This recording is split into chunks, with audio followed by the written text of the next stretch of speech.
Me acostumbraré. Tengo 2 o 3 semanitas. Muy bien. Y nos quedamos en Romanos 5. Capítulo 5 vamos a empezar a ver cómo esta justificación tiene unas consecuencias. Tiene algo que produce, y vamos a estar viendo esto, el resultado de la justificación. Y vamos a dividirlo en 2.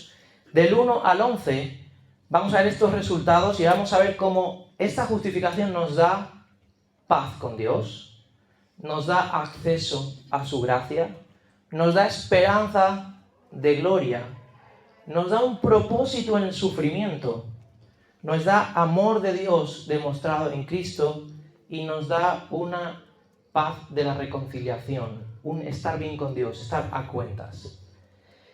Y luego vamos a ver la segunda parte, que sería Romanos 5, del 12 al 21. Y aquí vamos a ver cómo hay una analogía, una contraposición de Adán y de Cristo. Y vamos a ver qué podemos aprender de esto. Así que vamos a empezar. Y dice Romanos 5, 1.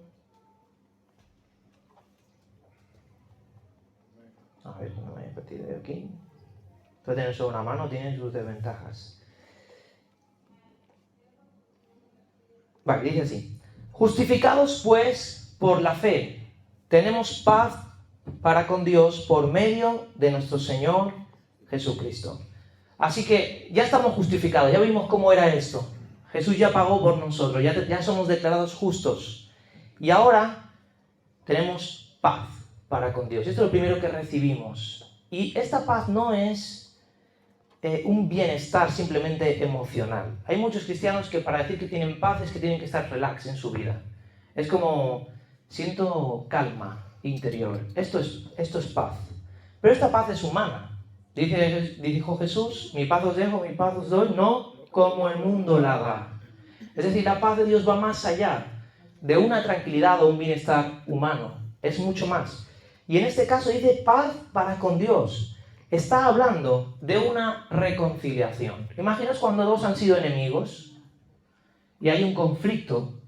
Cuando tú resuelves esto, se crea un estado de paz, de reconciliación, de hoy estamos a cuenta, estamos bien, ¿no?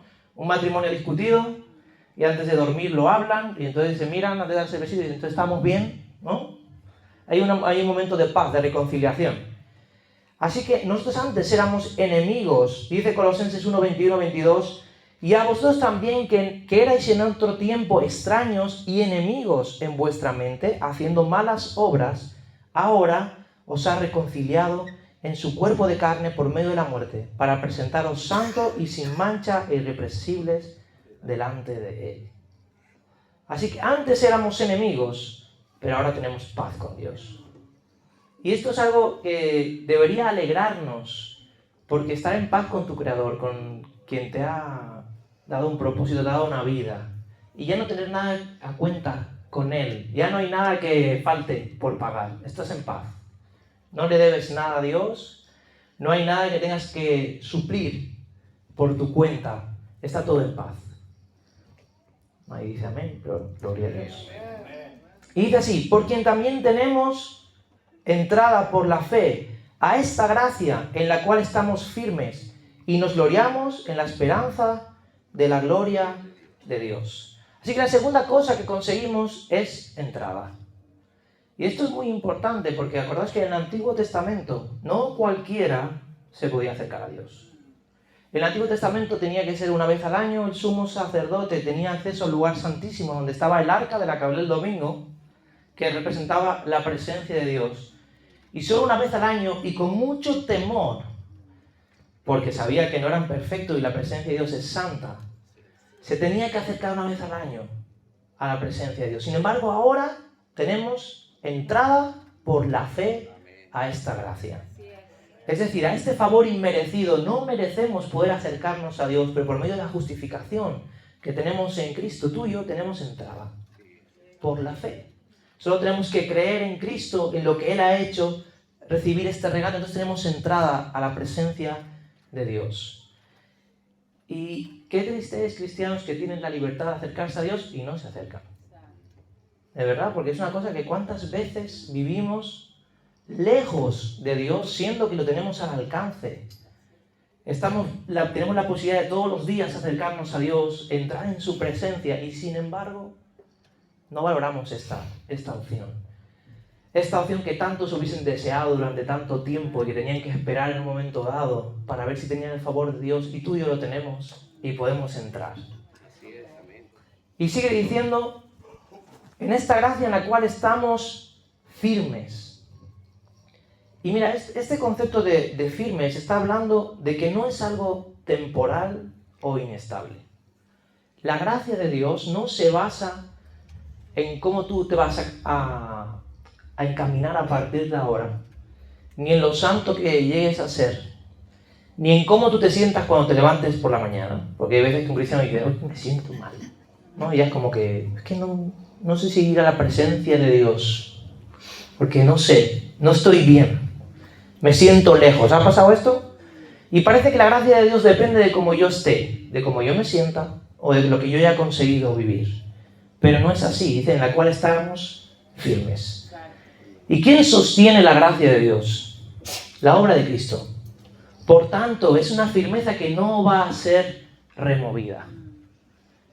Y no quiero entrar en esta discusión, la podemos hablar más despacito otro día, si la salvación se pierde o no se pierde, o todo esto. Pero mira, la salvación no se puede perder, la salvación de Cristo, porque quien la pagó fue Cristo. Bien, ahora te puedes perder tú si te caes de la gracia, ¿vale? Si tú te sales de ahí. Pero la salvación es firme. La obra de Cristo es irrefutable. La obra de Cristo es completa. Y nosotros no podemos hacer nada que invalide, salvo que digas, no lo quiero, lo rechazo, y ahí lo que estás haciendo es quitarte tú. Pero lo que es la obra de Cristo, no hay pecado que no pueda cubrir. No hay estado que no pueda alcanzar. No hay nada que pueda hacer tambalear nuestra roca, que es Cristo. Y esto lo tenemos que tener así de claro, porque la gracia es firme. Por tanto, siempre que tú quieras y anheles acceder a la presencia de Dios por medio de la fe en Cristo, tú vas a poder. Porque la obra de Cristo es suficiente para ti. ¿Amén? Y empieza a decir, nos gloriamos en la esperanza de la gloria de Dios. Y a lo largo del pasaje vamos a ver que nos gloriamos en 3 cosas. ¿Bien? Y esto de gloriarse, ¿sabéis lo que es? ¿Qué es gloriarse? Estar orgulloso. Muy bien. ¿Cómo? Alegrarse, muy bien, gozarse. Casi pavonearse, ¿no? Decir, wow, mira. ¿Y sabéis en qué nos podemos gloriar? La primera cosa es en la esperanza de la gloria de Dios. Es decir, lo que Dios va a hacer y el hecho de poder estar con Él. La futura gloria de Dios, lo que vamos a vivir con Él. Y nos podemos gloriar en esto. Porque ¿cuán gozo hay mayor que saber que tú vas a estar en la presencia de Dios? Y esto es una seguridad en la que tú puedes estar seguro. Sigue habiendo muchos cristianos que no tienen seguridad de salvación, y esto es triste. Porque si tú recibiste el perdón de Cristo y has decidido estar bajo su sangre, bajo su cobertura y pertenecer a la familia de Dios, ¿quién nos va a separar del amor de Cristo? Nada. Ni nadie te puede separar del amor de Cristo. Y de estas cosas he escrito para que sepáis que tenéis vida eterna. Por eso tú como creyente puedes estar seguro de que tienes una gloria venidera que te espera con Dios. Y de esto Dios te permite que te enorgullezcas, te gloríes. No es en plan de, mira, yo sí, tú no, sino, wow, yo me voy a ir al cielo. Puedo ser muy machacado aquí, puedo estar con un brazo roto, pero me voy al cielo. Voy a estar en la presencia de Dios, voy a disfrutar de la gloria de Dios, y eso nadie nos lo puede quitar. Esa gloria nadie nos la puede quitar. Así que cuando el presente se vuelva complicado, o cuando las dificultades a veces nos apaguen, decía el salmista, vuélveme el gozo de tu salvación. ¿Cuántas veces tenemos que aprender a mirar hacia arriba, hacia lo que va a venir? A que vamos a ver la gloria de Dios. Y mira, incluso aquí en la tierra la vamos a ver. Porque Dios se quiere glorificar aquí en la tierra también, en medio de nuestro. Y podemos estar seguros de que vamos a ver esa gloria de Dios y podemos gloriarnos y gozarnos en esto.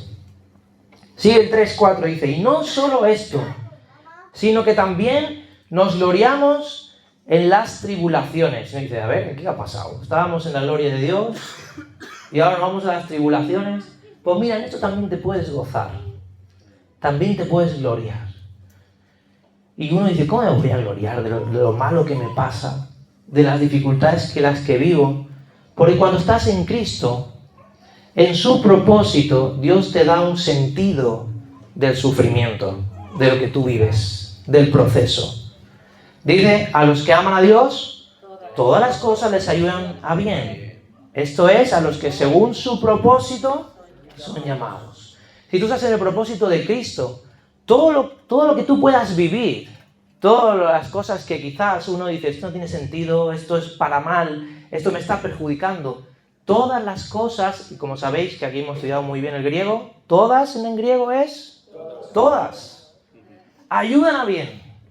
Y uno tiene esa confianza y se puede gloriar en decir, mira, esto que me está pasando, Dios lo va a hacer para mi beneficio, para acercarme más a lo que Él tiene para mí, para que lo descubra más, para que pueda ver más su gloria, su poder en mi vida. Esto no significa que tengamos que amar el dolor o disfrutar de sufrir. No se trata de cuanto más sufro digo, wow, me encanta. No se trata de eso. Pero sí que podemos entender que Dios va a usar el sufrimiento para glorificarse en nuestra vida. Y que aquello que tú estás pasando, Dios tiene un propósito y lo va a transformar en revelación suya, en madurez para ti. Fíjate lo que decía el texto de arriba, que no lo hemos leído, dice, sabiendo que la tribulación produce paciencia. Y mira, ¿sabéis que la paciencia es un fruto? No es las características del fruto del Espíritu. Por lo tanto, simplemente el hecho de saber que, mira, Dios me está madurando. En este proceso Dios me está madurando.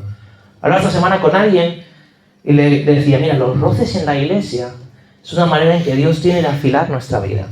Porque el hierro, con hierro se afila. Y es así, de sacarle punta a nuestra lanza, de poder ser efectivos. Yo hay cosas en mi vida que no entendía por qué me estaban pasando, quizás incluso dentro de la iglesia con hermanos. Y cuando pasa el tiempo, dices, gracias Señor, porque esto me moldeó mi carácter, de forma que yo ahora soy más efectivo. Me comunico mejor, transmito mejor, puedo tener más paciencia, puedo comprender más a las personas, etc.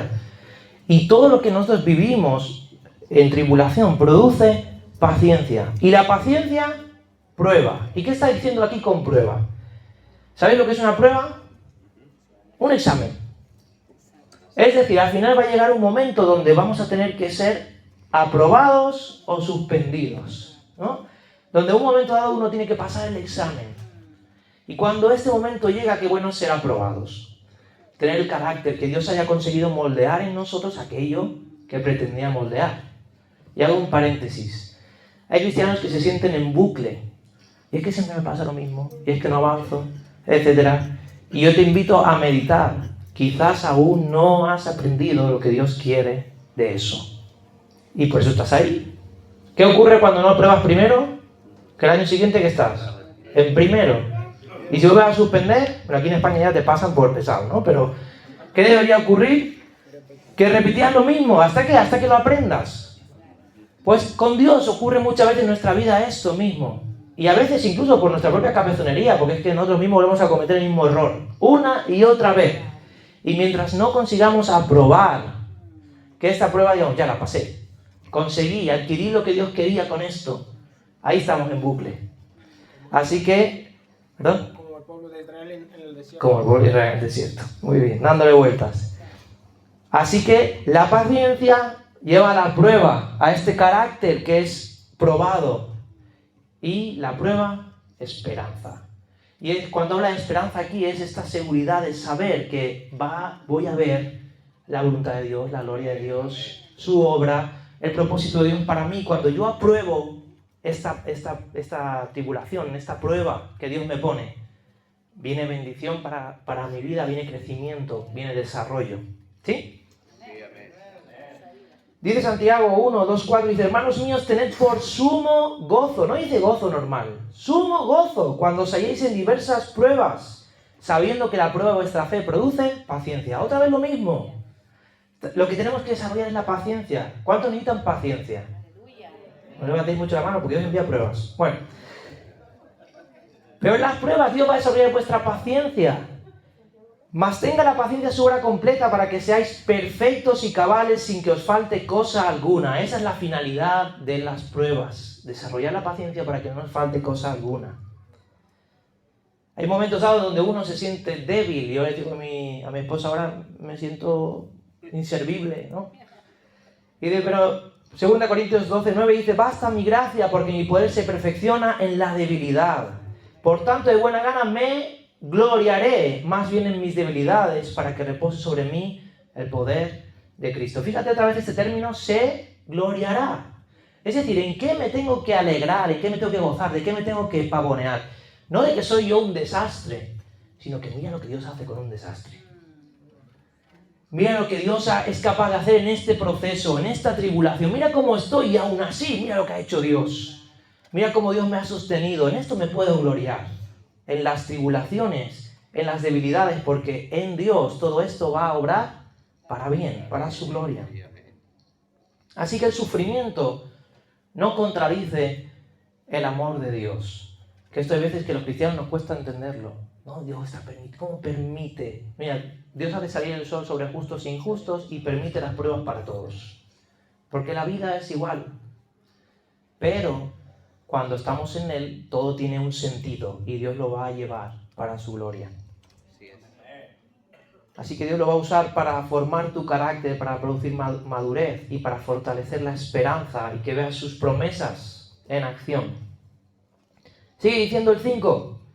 Y la esperanza no avergüenza, porque el amor de Dios ha sido derramado en nuestros corazones por el Espíritu Santo que nos fue dado. Y mira, confiar en Dios, la seguridad de la esperanza, la fe que tenemos en lo que Dios ha prometido, esto no va a avergonzar. Porque Él no es hombre para que mienta, ni hijo de hombre para que se arrepienta. Lo que Él ha dicho, lo hará. En Cristo es sí y amén. Por tanto, Él no va a avergonzar. Cuando confías en lo que Dios ha dicho, esto va a ser una cosa segura, va a ocurrir, Dios lo va a hacer.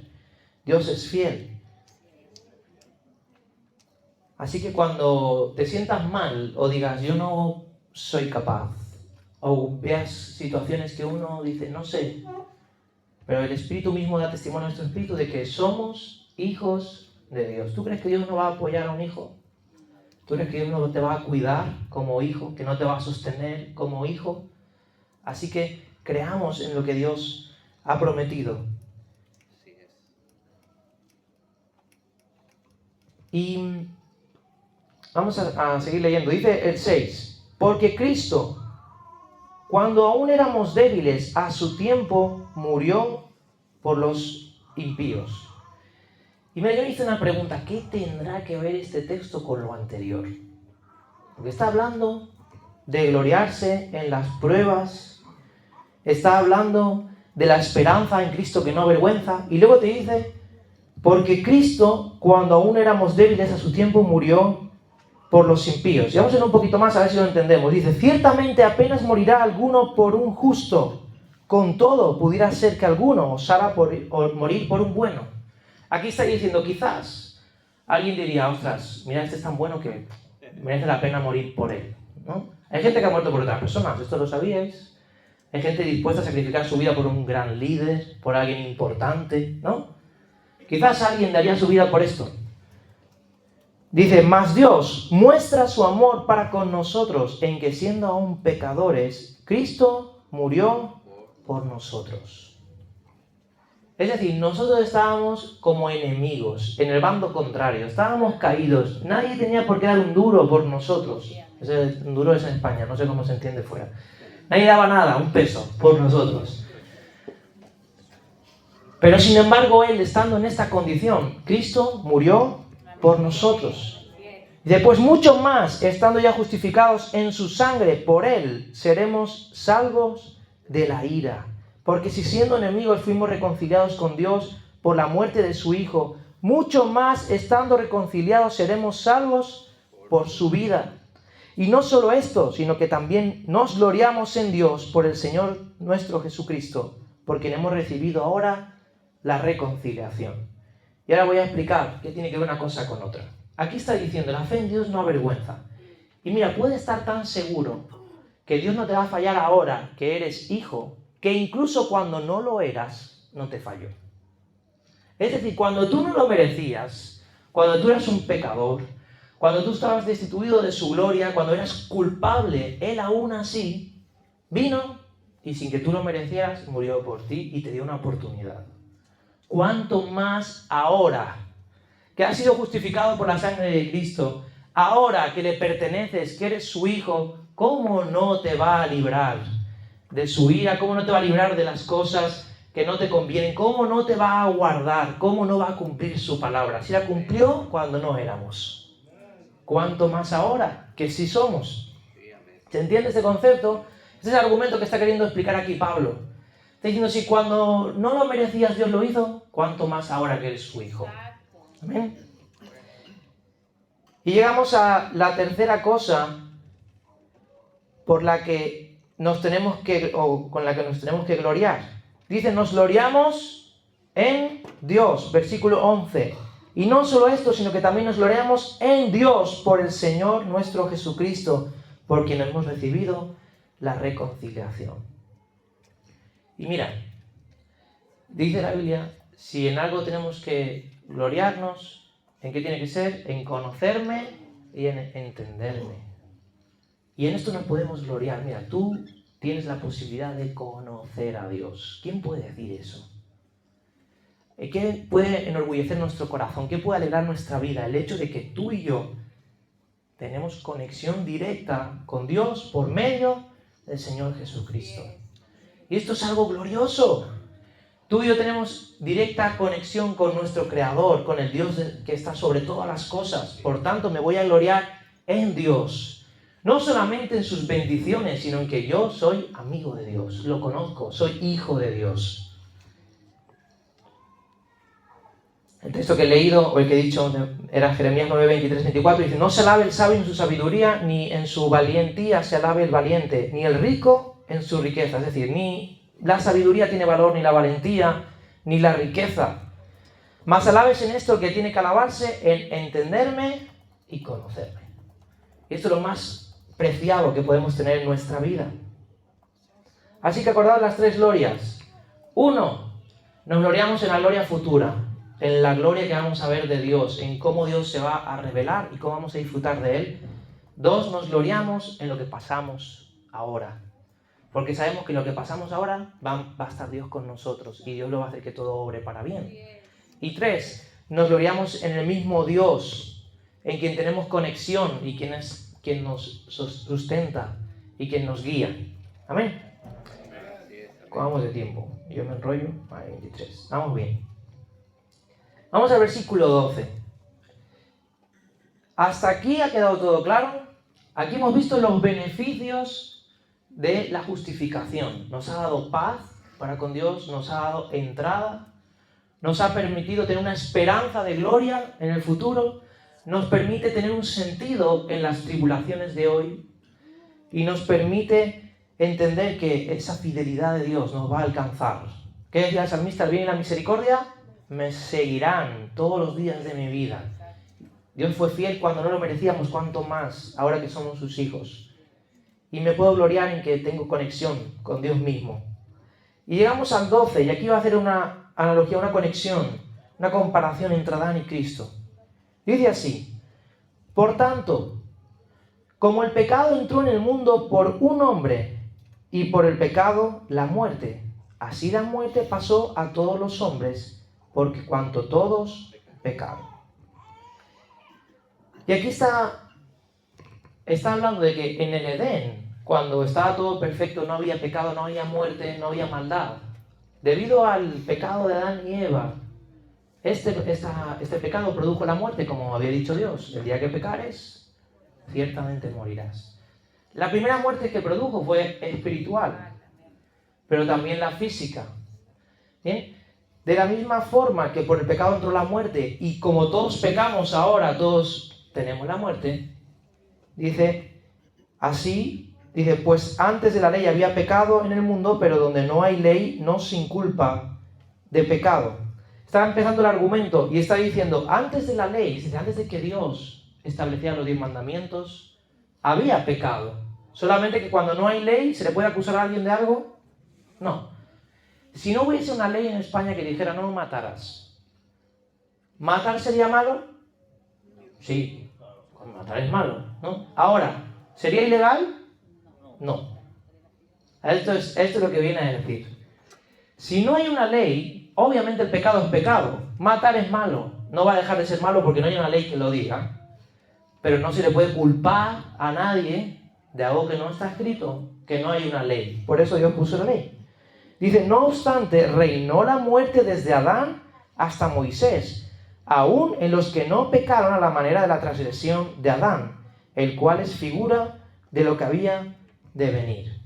Y explico este texto. ¿Cómo pecó Adán? Adán pecó por desobediencia a lo que Dios había dicho. Porque ¿qué Dios había dicho? No comerás. Luego Adán tenía una ley, sí, la de no comer, de ese árbol. Y él la transgredió.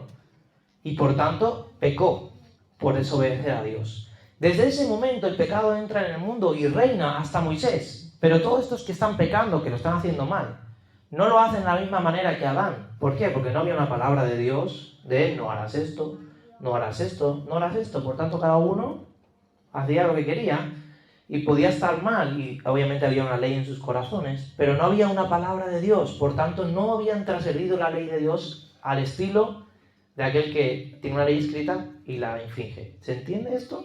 Bien. Pero el don no fue como la transgresión, porque si por la transgresión de aquel uno murieron los muchos, abundaron mucho más para los muchos la gracia y el don de Dios por la gracia de un hombre, Jesucristo. Y voy a ver que me quedo atrás en mis apuntes. Aquí. Y aquí ahora va a comparar el don de Dios, es decir, el don de Cristo. Cuando Cristo pagó, este don no es simplemente como un pecado hizo que la muerte entrara. Pero en este caso, la muerte de Cristo lo que va a hacer es cubrir multitud de pecados. Un sacrificio para cubrir todos los pecados del mundo. En Adán tenemos condenación por el pecado. En Cristo vamos a encontrar justificación de todas las transgresiones. En Adán entró la muerte, pero en Cristo vino la vida. Adán pierde el paraíso en el Edén. Con Cristo vamos a tener una esperanza de gloria en el paraíso de Dios. Y sigue diciendo, pues si por la transgresión de uno solo reinó la muerte, mucho más reinarán en vida por uno solo, Jesucristo, los que reciben la abundancia de la gracia y del don de la justicia. Y aquí está diciendo, mira, de igual forma que por un hombre entró el pecado, la maldad y la destitución de la gloria de Dios, por un hombre tenía que venir la salvación, por eso Dios se hizo hombre. ¿Esto no lo habéis pensado? ¿Por qué no vino como Dios? ¿Por qué no vino un ángel? Porque quien tenía que pagar era un hombre. Porque la deuda estaba en la humanidad y era la humanidad la que tenía que pagar. Por eso Dios se hizo hombre y murió como hombre y pagó como hombre. Y a través de un hombre vino la vida, vino la justificación, vino la salvación. Y fíjate, hay un detalle en el 17. Y dice, de la misma manera, por la justicia de uno vino todos... Sí, pues si por la transgresión de uno solo reinó la muerte, mucho más reinará en vida por uno solo Jesucristo. Y dice, los que reciben la abundancia de la gracia y del don de la justicia. Y esto es importante. Hay alguien que me dijo, la Biblia como tal no habla de recibir a Jesús.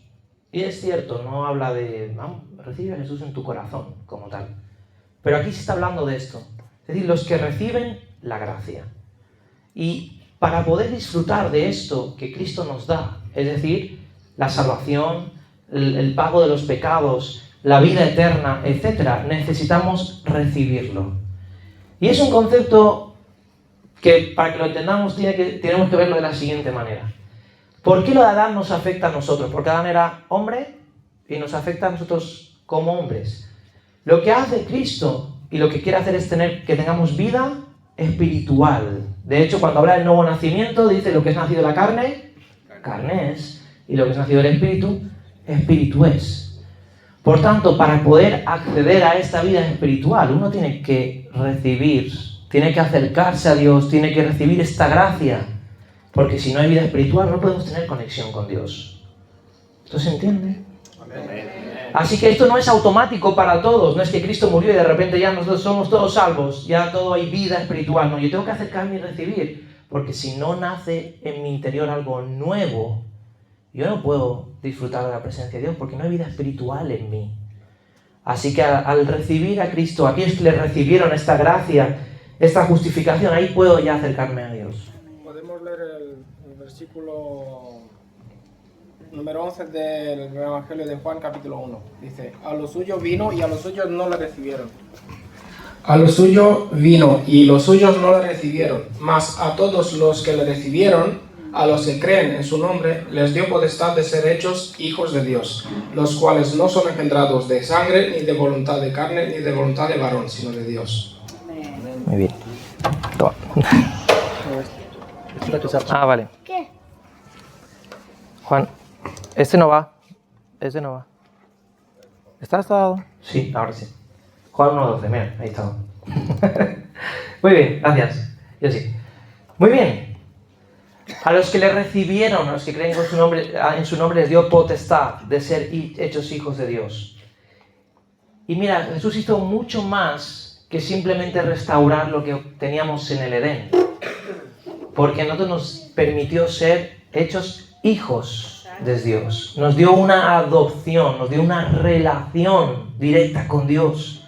Así que no somos simplemente criaturas que podemos tener una conexión con Dios, sino que ahora tenemos una herencia, le pertenecemos a Dios, podemos llamar a Dios Padre. Dice que clama Abba, Padre, Papito. Podemos tener esta cercanía con Dios. El otro texto que, hablando del nuevo nacimiento, está en Juan 3.3. De cierto te digo que el que no nace de nuevo no puede ver el reino de Dios. Y bueno, sigue argumentando 18. Así que, como por la transgresión de uno vino la condenación a todos los hombres, de la misma manera por la justicia de uno vino a todos los hombres la justificación de vida. Y esto es como resumen. Así que por uno entró el pecado, por uno viene la justicia. Porque así como por la desobediencia de un hombre los muchos fueron constituidos pecadores, así también por la obediencia de uno los muchos serán constituidos justos. Y vamos a leer los dos últimos. Dice así: pero la ley se introdujo para que el pecado abundase, mas cuando el pecado abundó, sobreabundó la gracia. Y aquí vamos a entender la finalidad de la ley. La ley nos da varias cosas. La primera es que nos revela el carácter y el corazón de Dios. Cuando nosotros vemos los mandamientos de Dios, entendemos cuál es la voluntad de Dios para nuestra vida. Así es Él y así quiere que seamos. Pero tiene otro efecto. Y es que, como habíamos dicho, el pecado reinaba, pero no había cómo acusar a nadie, porque no había palabra de Dios que dijera que eso estaba mal. Así que la ley lo que vino a traer es una condenación a aquellos que estaban viviendo en pecado. Es decir, ahora ya hay una palabra de Dios que te está diciendo que eso está mal. Así que ahora eres muy consciente que lo que tú estás haciendo, que estaba mal, pero ahora es pecado. Es una infracción de la ley. Ahora te puedo condenar, porque ya no puedes decir, no estaba escrito, nadie me lo dijo, esto no era ilegal. No. Ahora, aparte de que estaba mal, ahora está demostrado en la ley que esto no es correcto. Estás atentando contra Dios. Y por eso dice, se introdujo la ley para que el pecado abundase, porque con la ley todas las maldades que estaban haciendo pasaron a ser pecado condenable. Y cuando esto ocurrió, sobreabundó la gracia. Porque ¿qué es la gracia? El favor inmerecido de Dios. Es decir, había tantas transgresiones y sin embargo en Cristo sobreabundó la gracia porque cubrió todas estas transgresiones. Así que para nosotros hoy tenemos que ser conscientes que no hay ningún pecado tan grande que te aleje de la gracia de Dios. Y esto no es una carta blanca para que tú vivas como te dé la gana. Significa que si tú de verdad vienes arrepentido a la presencia de Dios, no importa tu pasado, la gracia de Dios te cubre y te perdona. Pero uno tiene que, ya hablaremos de esto otro día, pero tiene que haber arrepentimiento. Sin arrepentimiento no hay cambios, no hay acceso a la gracia. Pero cuando hay un arrepentimiento real, no importa cuál sea el pecado, hay salvación en Cristo. Gálatas 3:24 dice, de manera que la ley ha sido nuestro ayo para llevarnos a Cristo. La ley nos ha demostrado que teníamos una necesidad de un Salvador y por eso vamos a Jesús. No, como vimos al principio, estamos condenados incluso con la ley. No podemos cumplirla y por tanto necesito un Salvador. Y terminamos con el 21. Para que así como el pecado reinó para muerte, así también la gracia reine por la justicia para vida eterna mediante Jesucristo, Señor nuestro. Y mira, cuando reina el pecado, reina la muerte y es la consecuencia inevitable. Y ahora en la justicia de Cristo nosotros tenemos acceso a la vida eterna. Y la vida eterna no es algo simplemente futuro, sino que es una vida que puedes disfrutar desde ya. Tú desde ahora puedes disfrutar esa vida abundante, esa vida completa que te da Cristo. La gracia no solo te perdona, sino que también te transforma, también te da una posición en Cristo y al mismo tiempo también te da una dirección de vida. Todo esto lo encontramos en el regalo de Dios para nuestras vidas. Tito 2, 11, 12 dice, porque la gracia de Dios se ha manifestado para salvación a todos los hombres, enseñándonos que, renunciando a la impiedad de los deseos mundanos, vivamos en este siglo sobria, justa y piadosamente. La gracia de Dios se ha manifestado para salvación de todos. Y de aquí ahora vamos a empezar el próximo día, entraremos en el capítulo 6. Y empieza con la pregunta que he dejado caer ahora, no es una carta blanca para hacer lo que queremos, porque empieza así diciendo, ¿qué pues diremos? ¿Perseveraremos en el pecado para que la gracia abunde? De ninguna manera. Bien, esto lo veremos ya la semana que viene. Pero en el 6 entramos en el tercer dedo de Romanos, que es la santificación. Es decir, estábamos condenados, Dios nos ha dado una respuesta. Ahora somos salvos, somos libres, tenemos acceso a Dios, tenemos una esperanza. ¿Y ahora qué? ¿Cómo vivimos? Porque hasta ahora estábamos apartados de Dios, pero ahora ya tengo acceso, pero es que mañana me levanto y tengo que vivir. ¿Cómo tiene que ser esa vida? Y esto es el camino de la santificación. Y vamos a hablar de esto en el próximo viernes. Así que resumimos. Hemos visto que en Adán tenemos el pecado, la muerte y la condenación. Y en Cristo la gracia, la justicia, la reconciliación y la vida eterna. Vamos a orar. Gracias Dios por tu justicia, porque tu obra es suficiente para nosotros. Gracias porque nos diste una respuesta cuando no teníamos ninguna. Gracias porque nos diste una salida y porque has hecho mucho más que perdonarnos, nos has adoptado como hijos. Gracias por tal privilegio, por tal dicha, por tal gozo. Y queremos aprender a gloriarnos en aquellas cosas que tenemos que gloriarnos. No en sabiduría humana, no en riqueza, no en poder, no en valentía, sino a gloriarnos en la esperanza de tu gloria, en aquello que tú nos das, en aquellas promesas que tú has dado para nosotros. Queremos incluso aprender a gloriarnos en las tribulaciones, en las pruebas, en las debilidades, sabiendo que todo eso tú lo vas a usar para glorificarte en nuestras vidas. Y queremos aprender a gloriarnos en ti. Queremos aprender a disfrutar esa conexión contigo.